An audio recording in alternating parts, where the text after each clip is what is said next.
તે no to ragging કાર્યક્રમમાં આપ સૌનું સ્વાગત છે. આ વિષય નવો નથી.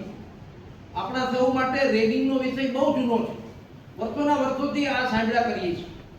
આપણે ત્યાં કોલેજ કેમ્પસમાં આવા કોઈ પ્રશ્નો નથી, પણ આ પ્રશ્નો કાયમ જ આપણને લાગુ પડે છે જીવનભર. જ્યાં હોઈએ, જે સ્થિતિમાં હોઈએ ત્યાં આપણે આપણું રેગિંગ ન થાય, આપણું ક્યાંય હેરેસમેન્ટ ન થાય, એની આપણે કાળજી રાખવાની છે. અને એના માટે બીજું કોઈ તમને એમાં મદદમાં આવી ન શકે. તમારે બહુ સભાનતાપૂર્વક માનસિક કે શારીરિક રીતે કોઈ પણ પ્રકારનું રેગિંગ કોઈ ન કરી જાય, કોઈ પણ પ્રકારનું હેરેસમેન્ટ કોઈ ન કરે, એની કાળજી રાખવી પડે. અને ખાસ કરીને જે સતામણીની વાત છે એમાં એ વ્યક્તિ સંબંધમાં કોણ છે એ બહુ મહત્વનું નથી. સમજો બરાબર.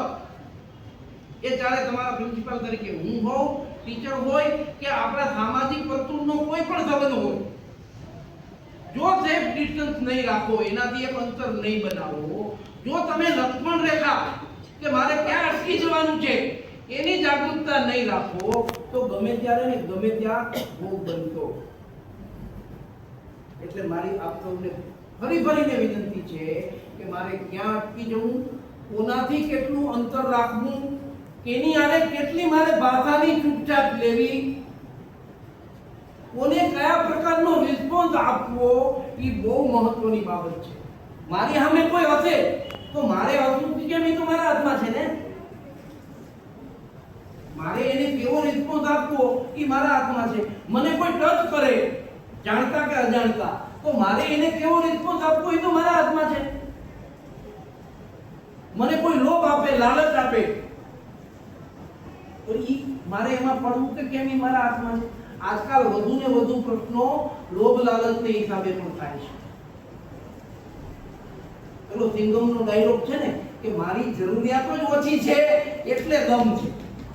આ દમ વયો ગયો છે, જરૂરિયાતો વધી છે. મારી હેસિયત પ્રમાણે, મારી કેપેસિટી પ્રમાણે મારી જરૂરિયાતો હોય તો મારે ક્યાંય લોભ લાલચમાં પડવું પડે નહીં. મારી જરૂરિયાતો વધી જાય તો પૂરી ક્યાંથી કરવી, કઈ રીતે કરવી?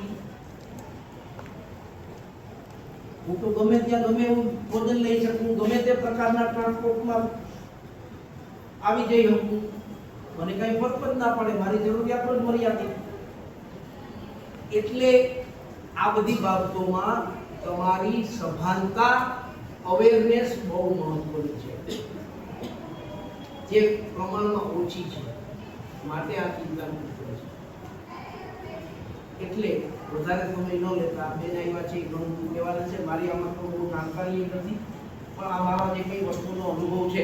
ઓકે બેટા.